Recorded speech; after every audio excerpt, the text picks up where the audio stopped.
在华语电影圈，李安是一个无法绕开的名字。他温文尔雅，电影语言却犀利通透，2度摘得奥斯卡最佳导演奖，是整个华人世界的骄傲。然而，聚光灯之外，有一段故事更为人津津乐道，那便是他成名前长达6年的蛰伏期。那时，李安从纽约大学电影研究所毕业，手握硕士学位，却陷入了毕业即失业的窘境。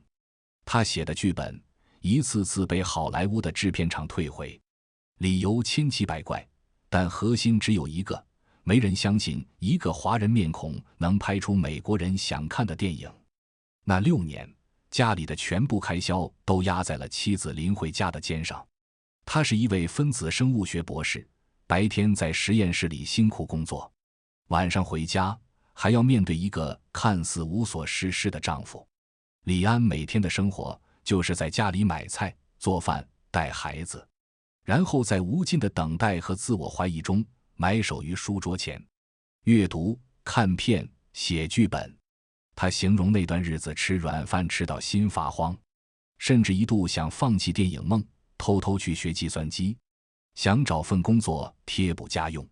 是林慧嘉发现了丈夫的异样，她没有责备，没有抱怨，只是平静而坚定地对李安说：我一直都相信，你只需要好好守着你的梦想，学计算机的那么多，不差你一个李安。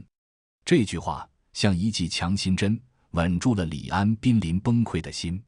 多年后，当李安手捧小金人站在世界之巅，无数人将他的成功归功于妻子的伟大，人们赞美林慧嘉的远见与牺牲，将他塑造成贤妻的典范。但很多人忽略了一个更深层次的问题：林慧嘉支持的究竟是一个怎样的丈夫？他支持的不是一个游手好闲的家庭主妇，而是一个在困顿中从未放弃磨砺自己的创作者。那6年，李安看似无业，却是他一生中吸收养分最关键的时期。他像一块海绵，疯狂吸收着电影艺术的一切。他的花园虽无人问津，但他从未停止过耕耘。林慧嘉的伟大不仅在于她撑起了一个家，更在于她看懂了丈夫沉默背后的价值，看懂了那些被退回的剧本里燃烧着怎样的才华与火焰。这段故事如同一面镜子，映照出人际关系最残酷也最真实的底色。你和任何人的关系，其实并不取决于你对别人有多好，而是取决于你自身的强弱，以及你手上筹码的多少。决定你社交质量的，从来不是你认识谁，而是你是谁。很多人终其一生都在犯一个错误，拼命想挤进不属于自己的圈子。他们热衷于参加各种饭局、派对、行业峰会，手机通讯录里存了上千个大佬的联系方式，名片发了一张又一张，以为这就是人脉。但正如那句话所说，当你没有达到更高层次时，所有的人脉都是不值钱的。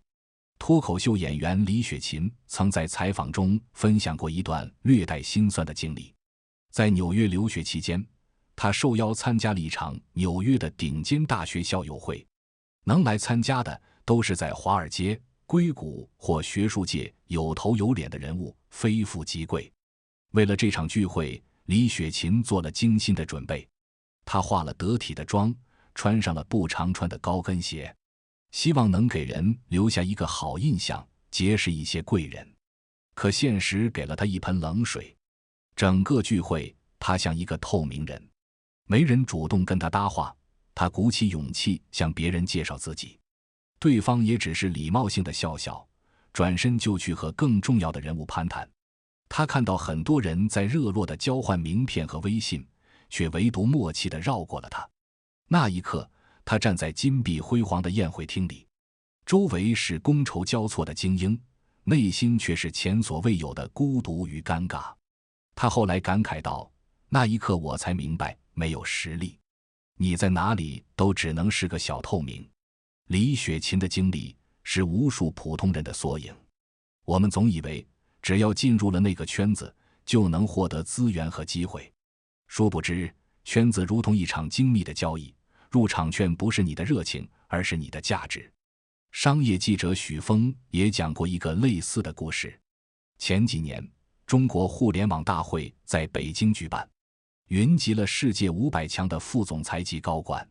当时，一位小企业的经理找到许峰，希望能带他参加闭幕晚宴。碍于情面，许峰带他去了。这位经理满心欢喜，以为能借此机会结识几位业界大佬。可没想到，在晚宴上，他像个服务生一样，四处给人发名片，得到的却是礼貌的忽视。那些大佬们接过名片，看都不看就放进口袋，转头继续自己的话题。许峰后来感慨，一个人的层次不够，即使混进了高端圈子，也得不到任何接纳。这就是社交场的残酷法则，他从不相信友谊，只相信利益和实力。你的价值决定了你在牌桌上的位置，没有实力加持，你费尽心机得来的人脉，不过是虚假的泡沫，风一吹就散了。与其削尖脑袋去钻营，不如静下心来问问自己，如果我身处那个圈子，我能为别人提供什么？当你给不出答案时，就说明你还没准备好。你真正要做的，不是去敲门，而是去修炼内功。与弱者热衷混圈子形成鲜明对比的，是很多强者都显得有些不合群。他们是真的没有社交能力吗？不，他们只是比任何人都更懂得精力守恒的道理。作家姜蓉凭借一部《狼图腾》火遍大江南北，短短几年销量就超过650万册。成名后，他没有像其他作家一样频繁参加各种研讨会、交流会，反而选择了淡出公众视野。无数媒体记者想采访他，各大活动主办方想邀请他出席，他都一概拒绝。他始终游离于主流之外，潜心闭门写作，将所有的时间和精力都投入到与文字的对话中。这份孤僻让他得以创作出更多有价值的作品。新裤子乐队的主唱彭磊也是一个特立独行的存在，在一个极度讲究人情世故的娱乐圈，他却对社交表现出异常的冷漠。他有一个著名的原则，微信通讯录里每增加一个人，就要删掉一个人。在某个综艺节目上，李诞半开玩笑半强行地加了他的微信，但他没有把时间花在抱怨和拉关系上，而是把每一次的挫折都当成磨练演技的机会。他用心揣摩每一个小人物的悲喜，最终凭借《疯狂的石头》一举成名，再到后来成为100亿影帝。当他变得强大后，他发现整个世界都对他和颜悦色了。曾经对他爱搭不理的人，开始主动称兄道弟；曾经看不起他的导演，也捧着剧本上门邀约。诺贝尔文学奖得主莫言也有过类似的经历。他在获奖后的一次采访中说，成名后，老家村子里所有的人都瞬间变成了他的亲人。小时候揍过他的人，见面就拍着他的肩膀说，我就知道你小子有出息。几十年没联系过的远房亲戚也纷纷上门拜访。世界还是那个世界，人还是那些人，为什么态度会发生180度的转变？原因无他，只因为你变了，你变得强大了，变得有价值了。美国社会学家霍曼斯提出过一个社会交换理论，其核心观点是，任何人际关系其本质都是一种交换关系。这种交换不仅仅是物质和利益，也包括情感、信息、社会地位等。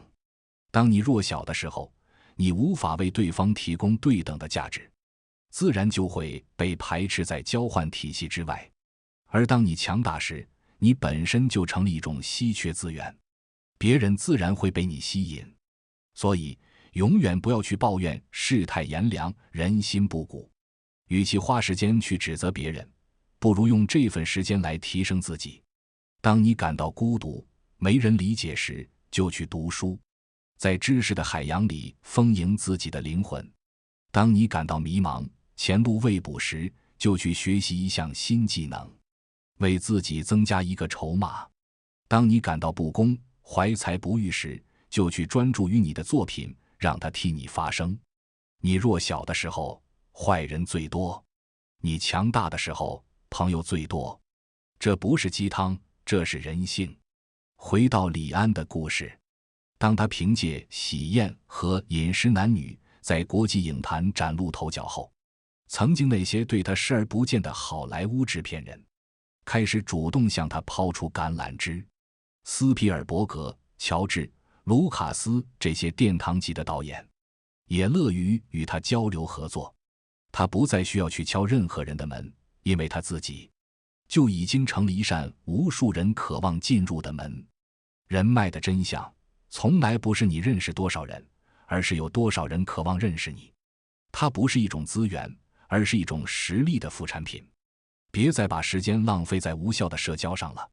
在这个实力决定话语权的时代，提升自己才是唯一的王道。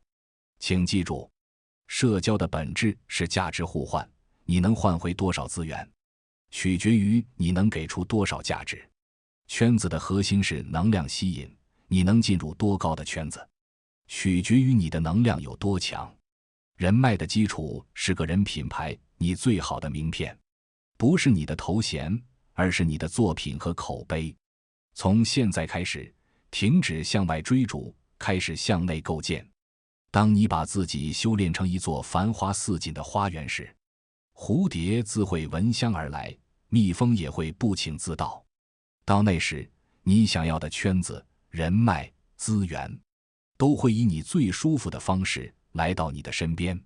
因为你最硬的人脉不是别人，而是那个独一无二、不可替代的自己。